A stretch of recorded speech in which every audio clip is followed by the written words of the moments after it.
सोच के देखो, एक टाइम ऐसा था जब दुनिया में स्टॉक मार्केट का कोई कॉन्सेप्ट ही नहीं था। There were no shares, no trading. अगर आपको बिजनेस में इन्वेस्ट करना होता, या तो डायरेक्टली बिजनेस खरीदते या किसी दोस्तों को पैसा देते, बस। Hey everyone, and after a long time welcome to my world way. तो दोस्तों, 1602 में एक कंपनी आई जिसका नाम था डच ईस्ट इंडिया कंपनी। ये कंपनी ने दुनिया का पहला स्टॉक इशू किया, which means they started selling shares. और ये वाली मूवमेंट थी जब स्टॉक मार्केट का जन्म हुआ। उन्होंने सोचा कि अगर उनको अपने शिप्स और बिजनेस को एक्सपांड करना है तो उन्हें और पैसों की जरूरत पड़ेगी। इंस्टेड ऑफ टेकिंग लोन्स, उन्होंने एक नई चीज ट्राई की, सेलिंग शेयर्स। बेसिकली अगर आप उनकी कंपनी में इन्वेस्ट करते तो आपको एक शेयर मिलता। This means you were owning a small part of the company. जब कंपनी प्रॉफिट करती, आपको भी उसका एक हिस्सा मिलता। And that's how the concept of dividend started. Fun fact, उन्होंने अपने पहले स्टॉक्स सिर्फ 100 ग्लूटन में इशू किए थे। Back then this was a huge amount. जब लोगों ने डच ईस्ट इंडिया कंपनी के शेयर्स खरीदना शुरू किया, तब धीरे धीरे एक मार्केट डेवलप हुई जहां लोग अपने शेयर्स को बेच और खरीद रहे थे।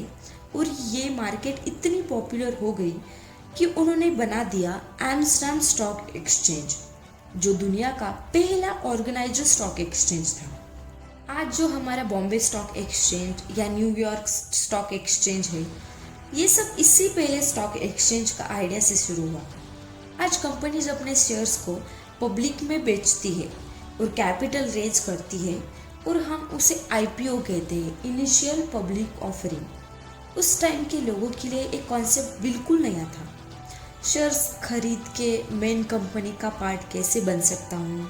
It takes a lot of courage to take such risk, but this bold move ने दुनिया का बिगेस्ट कंपनीज को एक नया बिजनेस मॉडल दिया। देखो, आज के टाइम में एप्पल, गूगल या अमेजोन जैसी कंपनीज भी अपने शेयर्स को ऐसे ही पब्लिक को ऑफर करती है। लेकिन जब ये सब स्टार्ट हुआ था, तब एक और चीज सामने आई थी, स्पेक्यूलेशन। पीपल स्टार्टेड गेसिंग कि कंपनी का फ्यूचर कैसा होगा, शेयर प्राइस ऊपर जाएगी या नीचे आएगी।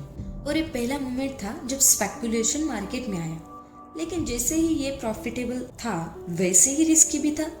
डच ईस्ट इंडिया कंपनी ने जो रैपिड ग्रोथ देखा, उसका डाउनफॉल भी उतना ही तेज हुआ।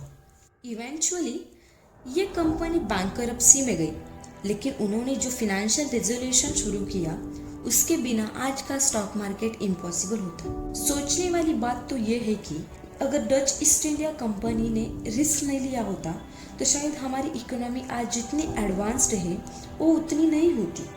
स्टॉक्स और ट्रेडिंग के बिना ग्लोबल बिजनेस का एक्सपेंशन सोचना मुश्किल होता। अगर आपको ये अनटोल्ड स्टोरी पसंद आई तो प्लीज़ वीडियो को लाइक करें और हमारे चैनल को सब्सक्राइब करें। और भी ऐसी इंटरेस्टिंग कहानियों के लिए हमारे साथ जुड़े रहिए। Thanks for watching.